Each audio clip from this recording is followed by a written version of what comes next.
generation of children who are going to have a shorter life expectancy. Hey, hello, superstars. Of our children right now. What is going on here? It's not only health, it's about survival and well-being of the United States as a nation. You don't crave broccoli, and our generation has grown up craving a Big Mac. I'm going to think that there's something better for me. Unless we're able to control this epidemic, we're going to have an abundance of chronic disease. All of us have to be part of the solution to reduce obesity. The weight of the nation is out of control, but we can fix that. We don't now take this as a really urgent national priority. We are all going to pay a really serious price. Obesity will crush the United States Move your mic over. in oblivion. And ready and go. Good morning, Stuart, Florida. Good morning, Treasure Coast. And good morning, the world. My name is Dr. Tred Rissacker, and I'm here with a message of healing, a message of hope, and a message of information that you can use today, right now, after you hear this program, to feel better, to look better, to have more vitality, more energy, to sleep better, and to just have a better experience as a human here on this world, in this world. I am a firm believer that health and wealth are equal. You can't have wealth without health, and it's hard to have, wealth without health. And too many of us, or too many of you, give up your health to get your wealth. Right? And then when you hit 60 or 70 years old or 50 or so, you end up spending your wealth to try to regain your health. And you know what? Oftentimes, it's not going to happen. You have given up the basis. Your foundation is weak. Just like a business whose foundational principles, if you want to have a business that lasts, that you can give to your children and transfer the wealth that's in the business to the next generation, you need a very strong, basic business model.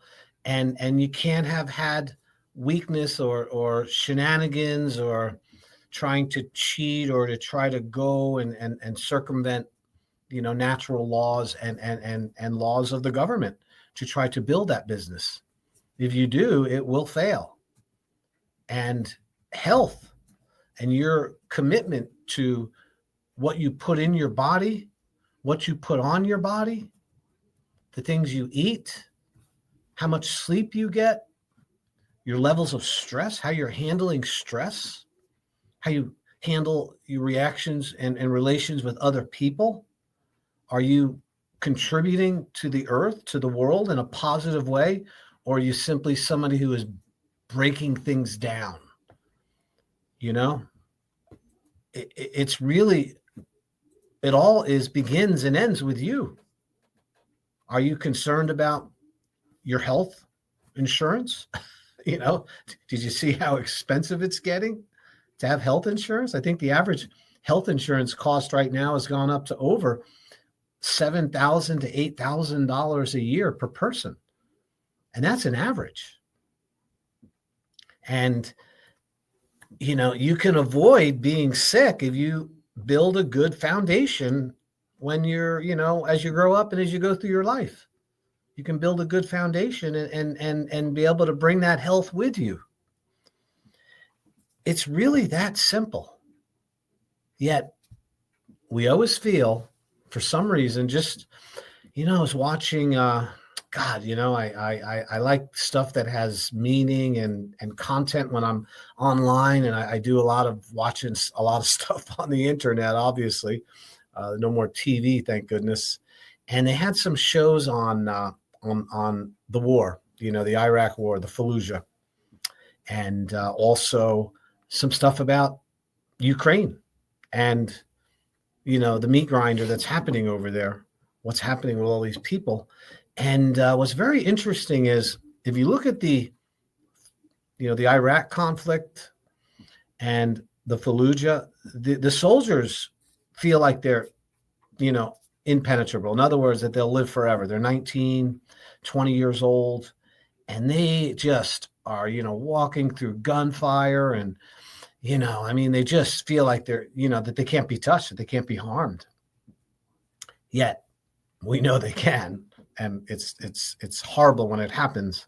But you see this, I want to say, bravado, this feeling that, you're untouchable when you're young, and that's why there's not a lot of old soldiers, but not because they don't live longer, because they won't take the risks that young people will.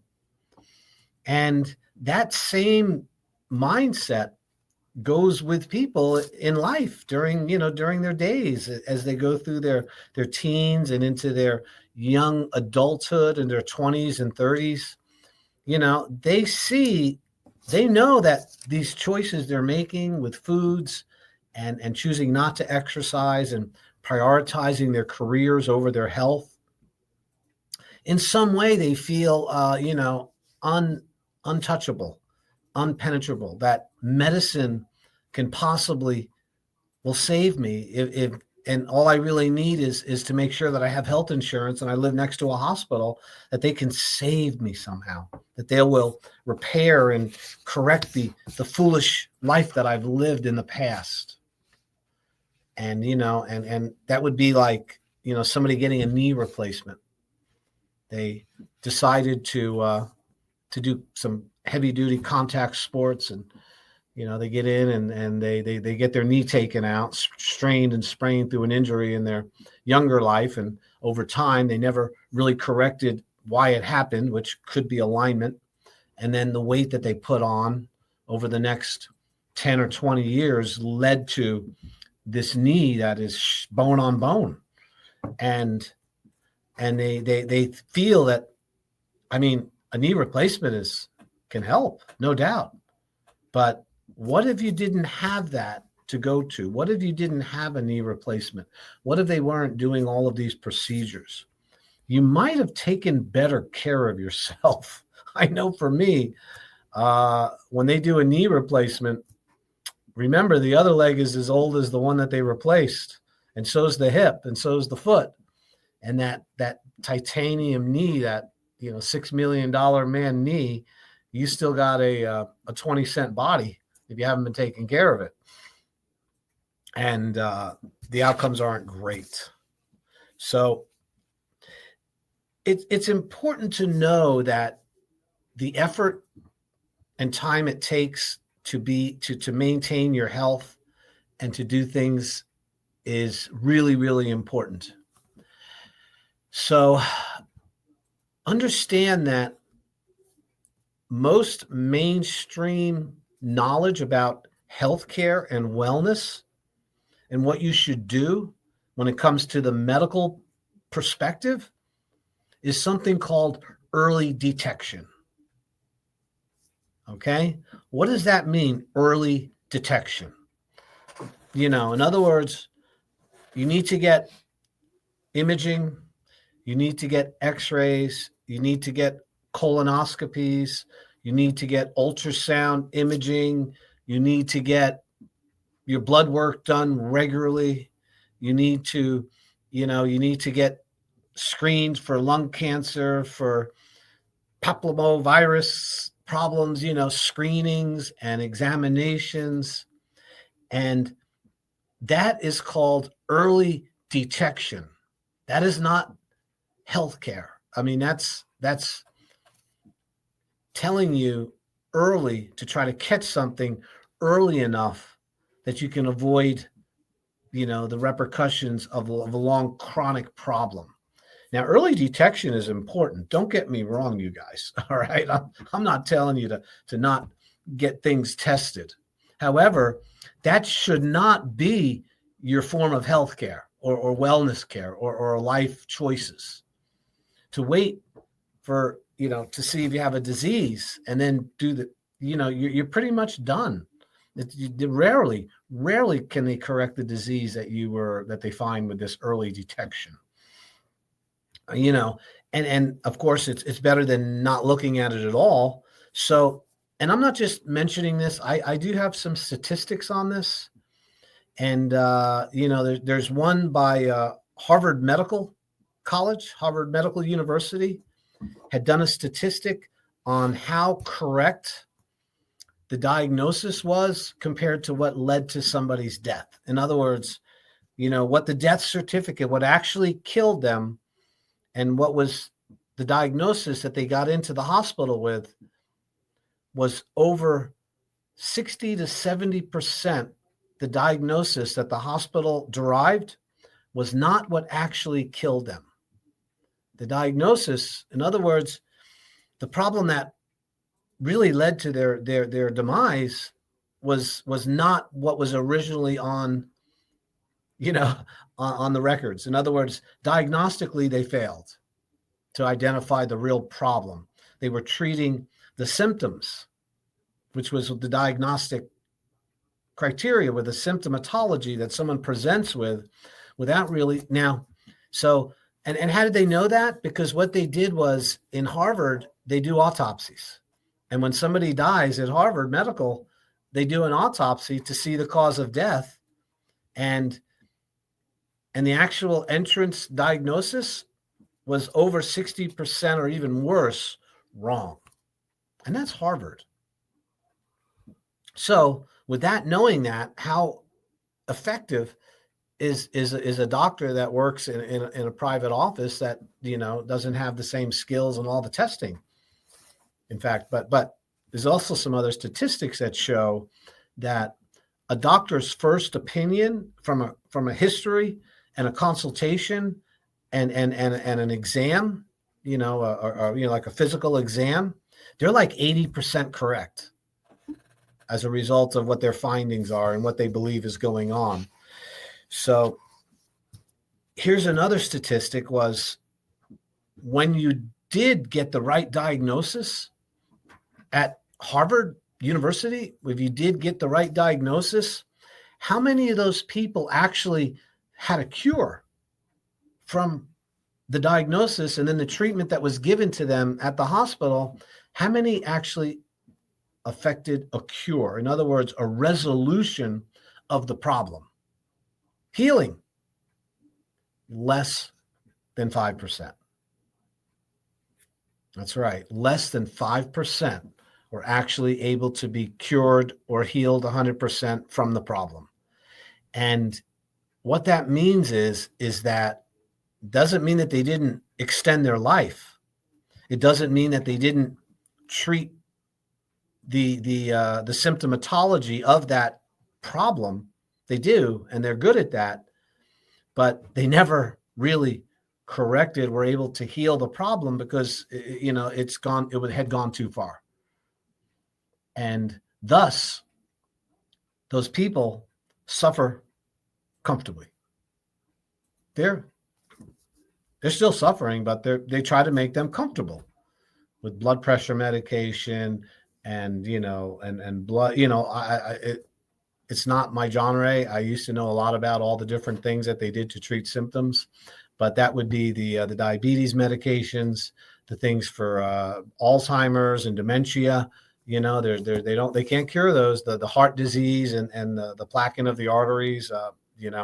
Giving you statins and lipids to lower triglycerides, and these are the big money makers. And now we have this Ozempic rage. This oh my God, give me a drug to physiologically stop me from eating somehow and stop my digestive tract from working with an injection into my body. Suffering comfortably. That's really what medicine does. You have a problem and they don't really have the true source of the cure because that's usually lifestyle, and you got to do a little more than just show up at the doctor to get better. So they treat you with medications and pharmaceutical agents, and you're basically suffering comfortably. And we're not really comfortable. You know that. So, hello, wake up, wake up, wake up. Don't be a fool. Don't be a mark. Don't be somebody who gets the bad end of the stick. And that doesn't mean that everybody couldn't be helped by a doctor. I've been to the doctor and they helped me enormously. But and I can usually trace it back to something that I failed to do when I was younger. somewhere I chose not to take care of my health or exercise enough or, eat the right foods or remove poisons and toxins. I thought I was like the 19-year-old in Fallujah, that I wasn't going to get shot, and that's why. So now, with all that said, if you're in a pickle and you're starting to realize that your health is fleeting you, and you're starting to feel, as they say in the old washing machines where they used to do the wringer, they used to put the clothes in the wringer to wring it out. And if you got your fingers caught in it, it was called the nip of the wringer. Maybe you felt the nip of the wringer. Maybe your blood sugar jacked up. Maybe you've lost feeling in your feet. You're getting neuropathy and numbness, and maybe your back stiffness is turning into a chronic problem that every time you sit down, you have this horrible shooting pain in your back. Maybe you're getting to the point where you wake up once or twice or even 3 times to urinate. You're anxious, and it just goes on that these problems are happening to you. And I can tell you that you got to get back to basics of life, the basic things that we all need to be healthy and to repair tissue and to live longer are readily available, and you really don't have to buy them. Okay? So what I would say is that what you really need for health, to be healthy and live a long, productive life, most all of those things are free. You shouldn't have to pay for them. All right? And that would be sunlight, water, movement, being careful what you put in your body. Don't put poisons in your body or on your body. Food that's grown in the ground, real food, vegetable gardens, having a connection with a local sourced protein, local beef and local pork and chicken. Go out to Palm City. There's groups of people out there that raise chickens, and you can buy real eggs that aren't filled with poisons and toxins. They have thick shells. And you can source a lot of the protein too. There's farmers, and they have their cattle, and there's co-ops that are involved. You have to pay a little bit. I don't mean it's 100% free unless you want to raise and grow them yourself. But what you really need is free. Is there's no charge for it. There shouldn't be. And the things that you have to pay for, the supplements and these Ozempics and the drugs and the pills and all the things to lower your blood pressure, to raise your blood pressure, to stop your digestion, to speed up your digestion, to close off your urine flow, to open up your urine flow. That's all drugs do. They turn things on and turn things off. If you're on those drugs, you made some mistakes. And if you want to learn more about what you can do to be healthy and wellness, tune into my shows, because that's what I talk about all the time, 24/7, is what you can do right now, today, to be healthier, to live longer, and to have less pain and stiffness. And at this point of my career of observing humanity and where the real problems are, the biggest problem we have right now is obesity. It is a juggernaut. It is everything that could go wrong in your life when it comes to health is predicated and exacerbated by too much body fat, by carrying too much body fat. Okay, and you call it fatted. And, what is a survival mechanism from your ancestors to make sure that you had food over the winter, you had calories over the winter that you could count on, and that in the event of a raid from another tribe or a reason why you got to get out of town right now, which happened a lot 2,000 years ago, you carry calories with you. You make fat. Your body fat is a gift, you guys, a gift from God. Why? Because you can eat and make fat and then utilize those calories when there is no food available for you. And you can get through a time frame. Maybe it's a month, maybe it's a year, maybe it's 2 years with very little food available. And then when you do see food, when you do have a chance to eat food, you can eat so much that you make fat above and beyond your needs for that day, that week, even that month. You can make 100 pounds of fat. You can make 3 pounds to 4 pounds of fat a day, people, just by overeating. It's true. You got to overeat 3,500 calories to make a pound of fat. Most people are eating, on average, 4,000 to 5,000 calories per day. That's the average American, how much food they're taking in calories. Now, of course, most of those calories are empty calories. So when you're looking at calorie intake, a high soda, which is, big gulp sodas, over, 600, 700, 800 calories of empty calories. And then a Starbucks double latte with sugar, and the squirt stuff, 600, 700 calories.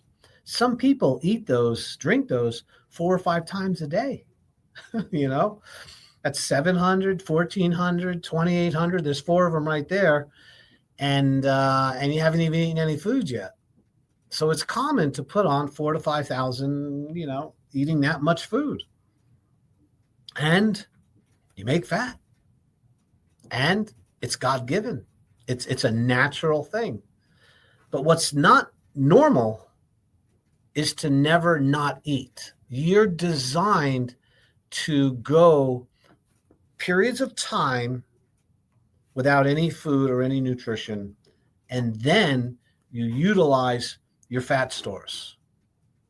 But you do not utilize a fat store if you're simply skipping meals. You never really get to burning fat. If you're just eating these small amounts all day long, snacking, 5, 6 hours, you feel hunger, so you eat again, a little bit here, a little bit there. You're still not burning fat, you guys, because the body does not burn true body fat until you run out of carbohydrates, until you run out of glucose.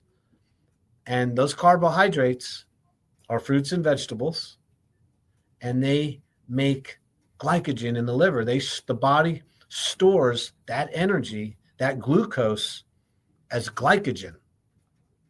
And glycogen is the stored form of glucose.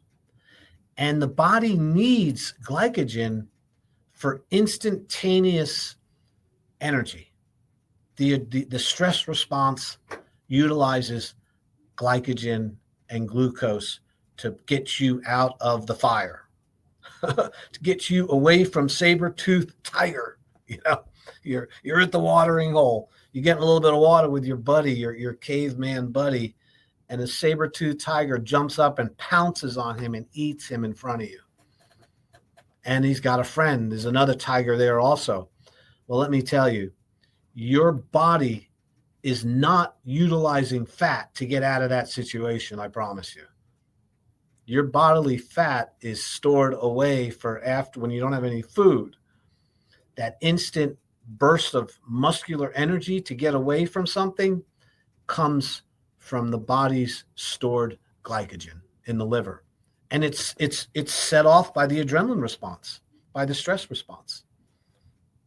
Adrenaline is produced by the adrenal gland when you have something that, scares you, or it's when you have stress.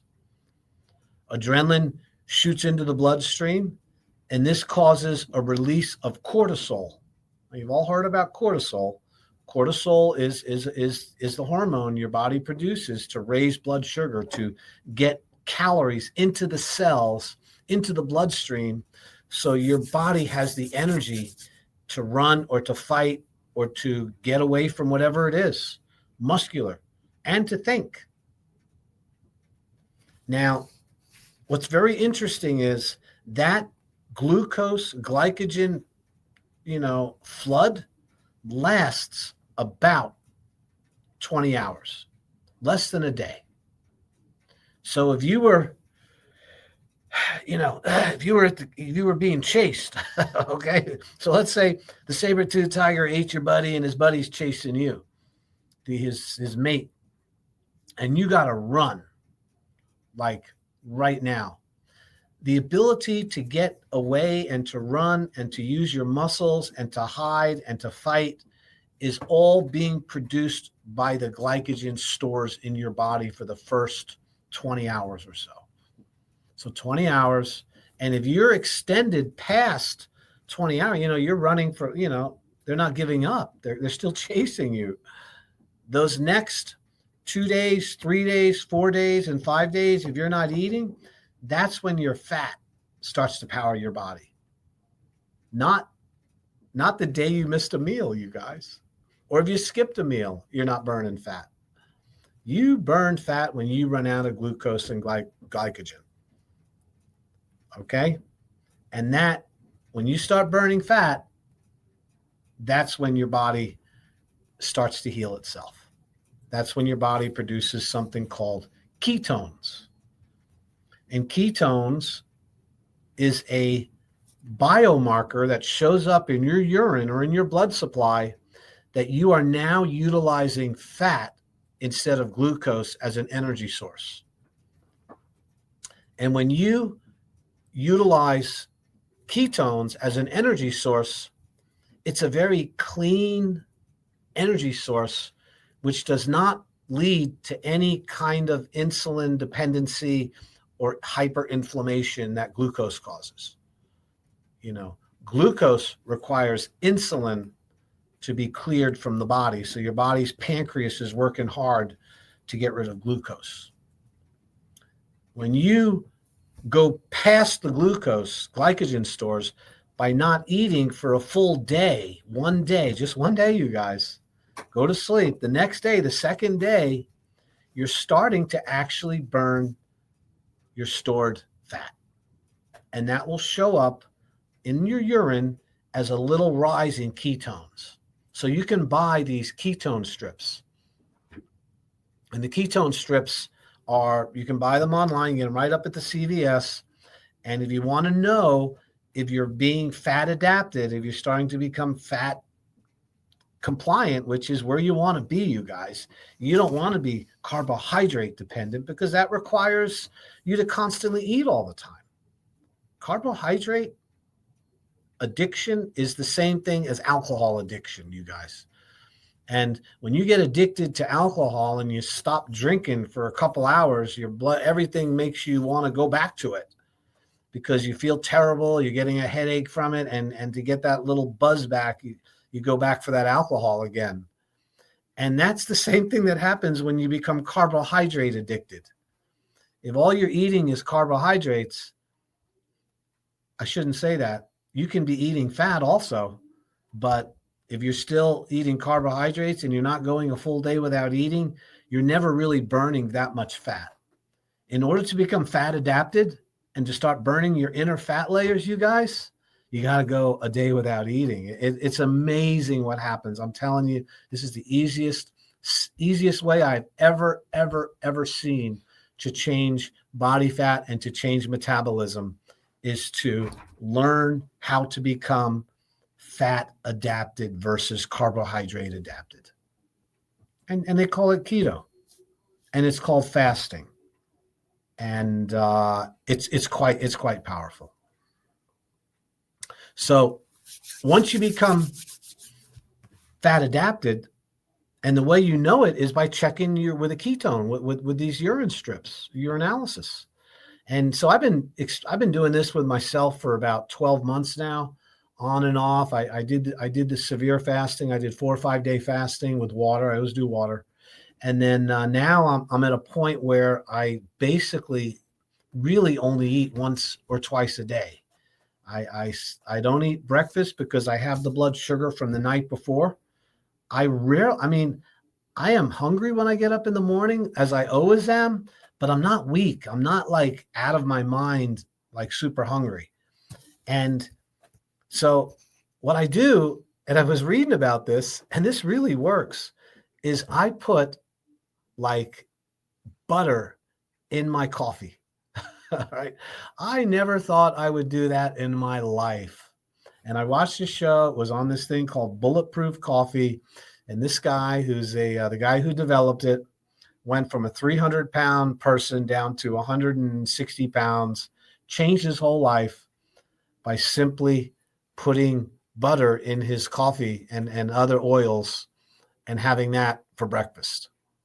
So I'm on my, I told my wife, I said, you better get more butter because I'm going through like half a stick a day here. And that's really my morning breakfast is I have a cup of coffee.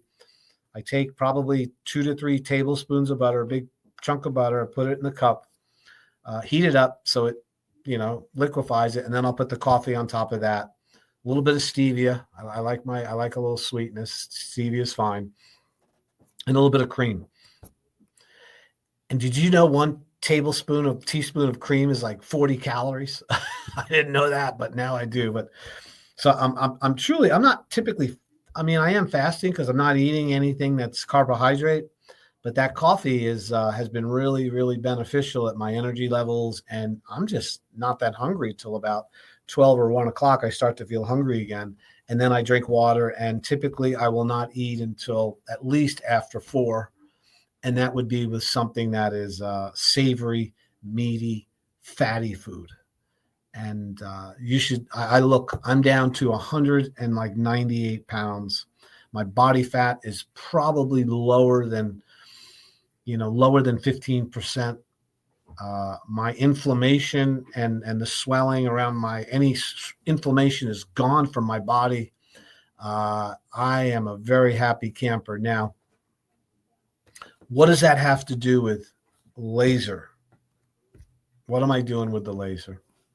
So the red light laser, low-level laser, and red light therapy to treat body fat treats the subcutaneous fat. It's dealing with the fat that's on the outside of the body, the stuff that accumulates around your muscle core. So if you were to, make a muscle and feel the muscle behind you, the muscle in your belly there, and then when you were to squeeze the skin in front of that, that's called subcutaneous fat. And that fat does not respond as easily as visceral fat when it comes to fasting and losing weight. Visceral fat surrounds your organs, and it's behind the muscle. It's your metabolically active fat. If you have high visceral fat, you have high probably blood glucose, you have hyperglycemia, you probably have high triglycerides, you probably have high levels of HDL versus LDL. And, difficulty with sleep, swelling around your joints and your knees and your back. You're probably suffering with neuropathy and starting to get some lack of feeling. Maybe your toenails are starting to look deformed or dark. They say, oh, it's bacteria. No, it's blood sugar feeding the bacteria in your nail bed, in your feet. And visceral fat responds beautifully to fasting and these cutting out the carbohydrates. However, if you're not careful, you'll lose too much, and the skin on the outside becomes very, very becomes a problem. And low-level laser treats that subcutaneous fat which is accumulated. kind of like the stuff you wish you could do, like just cut it off and suck it out. Those people that walk around and say that. That's not visceral fat, people. That's subcutaneous. Nobody's sucking out visceral fat. Nobody's cutting out visceral fat. That's a diet and exercise thing, and fasting and reducing blood glucose and tuning up your intake is really, really key for that. And however, you come in with both compartments are usually populated. They're voluminous, we call it. And this is where the Lapex BCS lipolaser, this process that I've been doing, the laser easy way, is really, really effective at getting rid of the stuff that you can't target very easily with diet and exercise. And this is super, super important if you're over 50 years old. If you're under 50, then if you lose weight, you can probably still lose the skin. The loose skin will tighten and tone somewhat. But if you're over 50 and you're getting into your 60s and even into your 70s, you will have lost the muscle tone, the musculature, which is around your subcutaneous fat. Remember, the muscles, your muscle core is really outside of the viscera. You know what I mean? In other words, if you were to open up somebody's intestines and cut through them and disembowel them, there's very little muscle around the organs. I mean, there's smooth muscle. It's too complicated to go into here. But those big skeletal muscles are just that, skeletal muscles. And those muscles are what give you definition. That's what makes you look good. You look good when you see that muscle tone and you see that ripple, that makes you look good. Well, once you hit 50 years old, actually, once you hit 40, you start to suffer something called sarcopenia. Sarco means Latin for muscle, and penia means smaller. So sarcopenia is a loss of muscle tone, gradual due to aging, getting older, and not because you're not exercising, not because you're not eating the right foods. Now you can slow it down and you can, slow the process down and maintain muscle tone if you exercise like crazy. But most of you aren't doing that. So now you're 50, 60 years old. You finally figured out that these carbohydrates aren't serving you anymore. You're not drinking sodas anymore. You've got your Fitbit. You're going to the Pilates class. Maybe you're going to Crunch. We're there at Crunch all the time, by the way. We sign a lot of people from Crunch Fitness. They want that extra help. And even though you're doing 1,000 sit-ups and you ate 500 calories, that midsection, it's not changing. That's because it's subcutaneous. It's not visceral. Visceral is behind the muscle. Sub-Q is in front. And as you get older, due to hormonal changes, that subcutaneous kind of disconnects from your metabolism.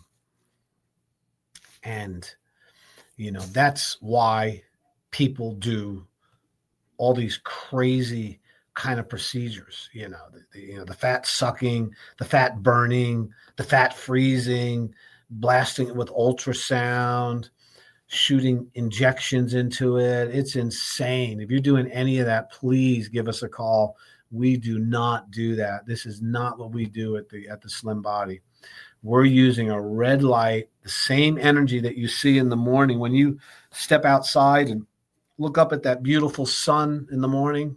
Hopefully you're not looking directly into it. But when the sun first comes up on the horizon, it's red and it's yellow. Very beneficial. It's free. And if you were getting more of that, you wouldn't have as much body fat, by the way. That's well documented. People that live closer to the equator, where there's more sunlight and they get more sun, have lower body fat than people that live farther away from the equator. 40% less body fat, by the way. 40% less heart disease. 40% less dementia. The closer you get to the equator versus way up north, you're healthier people. It's because of the sun. And they're probably more active, getting outside more often. It's no fun to go out into the snow, I mean, you're not exercising as much. And I think that's why people come to South Florida. We live in such a beautiful place, Excuse me. So we're able to harness those same wavelengths, those red lights and those near infrared lights, which is sunlight in the morning for the first 2 or 3 hours and sunlight in the evening for the last 2 or 3 hours.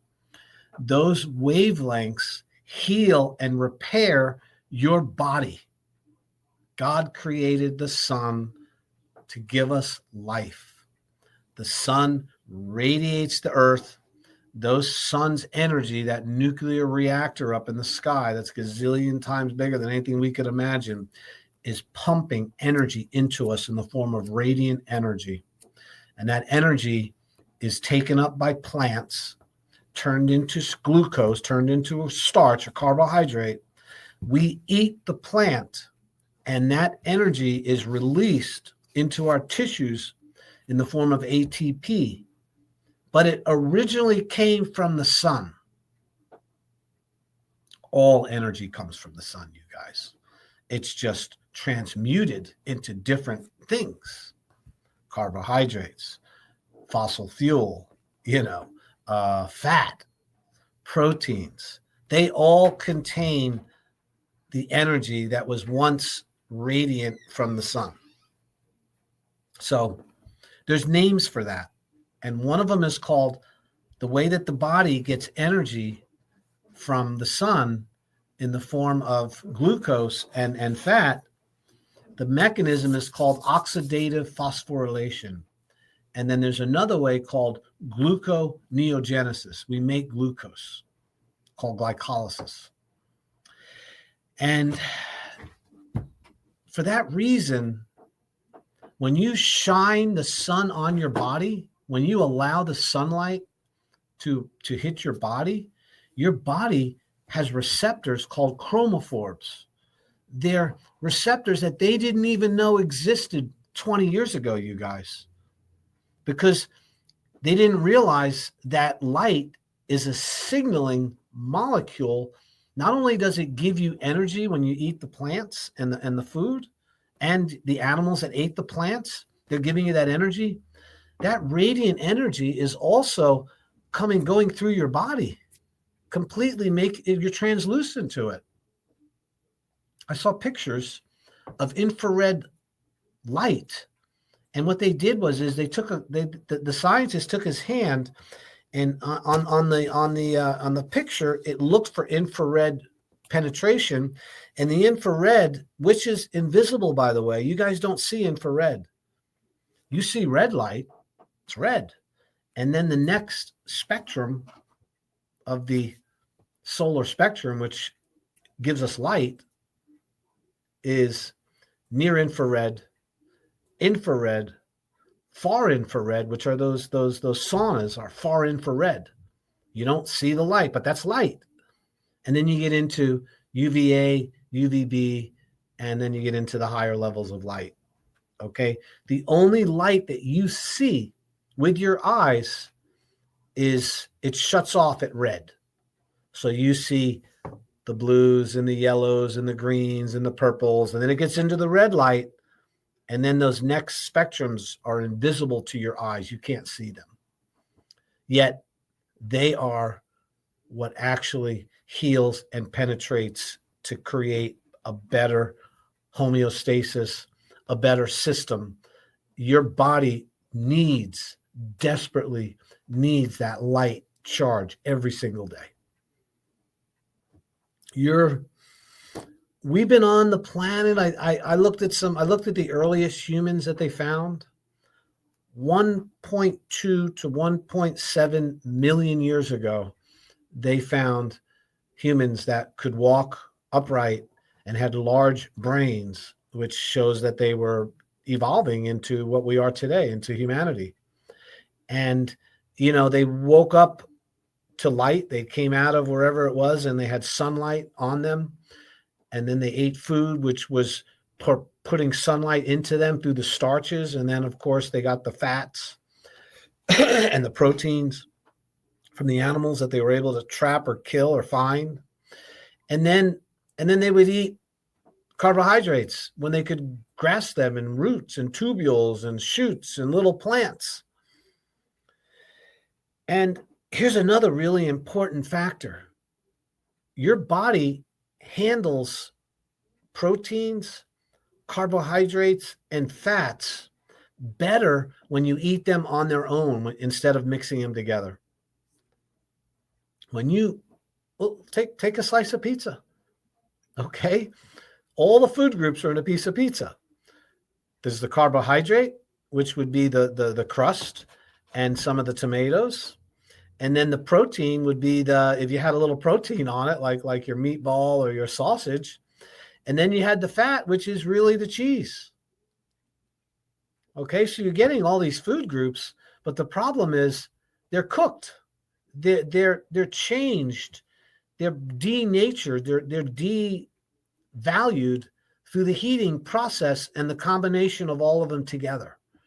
So now you have something which is not as healthy than if you ate a piece of starch, a piece of protein, and a piece of fat separately. So try separating your meals. Have a piece, don't always have a starch and a potato and a meat, right? Just have a piece of meat with some fat. And then wait 2 or 3 hours. And then have a carbohydrate, have a salad. But what's happening is, since everything is mixed together, it changes the quality of the food and it loses some of that life energy. Everything that you need to be healthy is free. It really is. You can go out and sit in the red light if you like every morning like I do. I'm going to post a picture of it. I took a picture this morning in my mirror as I was getting ready to come in. And you know what? I'm old. I'm 64. You know that picture of Robert Kennedy where it shows him all fit looking? That's what my picture looked like. I was like, oh my God. And if you had seen me 10 years ago, you wouldn't recognize me. It's called the Slim Body Laser Spa. We're located in Stewart on East Ocean Boulevard. I love talking about this stuff. If you come in there and you want to come in for a consultation, I will provide you with a complete explanation of what we do. I'll demonstrate the machine so you can see it and you can touch it. I'll turn it on. You can feel it. I will show you before and after pictures of real people. I will let you read testimonials. I will perform, if you would like, a body fat analysis called a body impedance analysis. Checks your BMI, meaning how much of your body is now fat. I did a BMI on a really beautiful person. Everybody's beautiful. She's exceptionally beautiful. And she was 56 years old, weighed about 128 pounds, maybe 130, and she was 5'4". Now, height-wise, that's a little, at 140, at that much, that's definitely going to have some high body fat. Well, when I did the examination with the body impedance, which is it's electro, like an EKG tab you put on somebody's foot, and then the other tab goes on the back of their right hand, and then they sit back and it passes a very mild current, like a D battery, through your body, and electricity travels faster and slower depending on how much water content you have. And since fat holds a lot of water, if you have a lot of fat content, you're going to have a very different number when it comes to how quickly the electricity passes through your body. And that gives us your body fat number based on an algorithm of a whole bunch of people. Kind of complicated, but when I got her body fat, it was 54%. Now, you don't have to be a rocket scientist or understand health and wellness or be a doctor at the Cleveland Clinic to know that if you're 58 years old and you're carrying around 54% of your weight as body fat, you got problems. And if you had looked at her, she did not look like a bean, like you see these really morbidly obese people. It was, I called it thin on the outside, fat on the inside, Topi. You will never know that unless you come in and get a BIA with us. So Dr. Rissacker, we're on East Ocean Boulevard, Dr. Treds, Slim Body Laser Spa. Go Google, go on your little Siri phone and say, Dr. Tred Slim Body. It'll come up with my name, my phone numbers, everything you need to get in touch with us. Consultations are always free because I don't want any reason for you not to come in and see what we do. 15 seconds. So I highly suggest it. And I just want to say thank you to all the people that listen and tune in and comment here as I'm sitting here. I'm sorry I can't comment back to you, but we'll see you soon, and have a great week. All right. Bye-bye.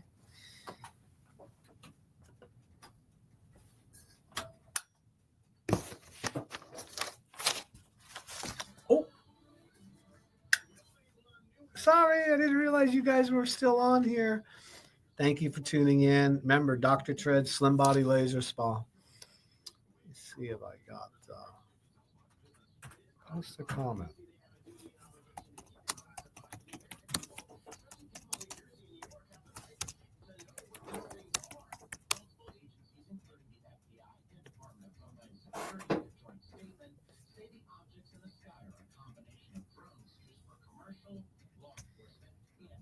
Yeah, there we go.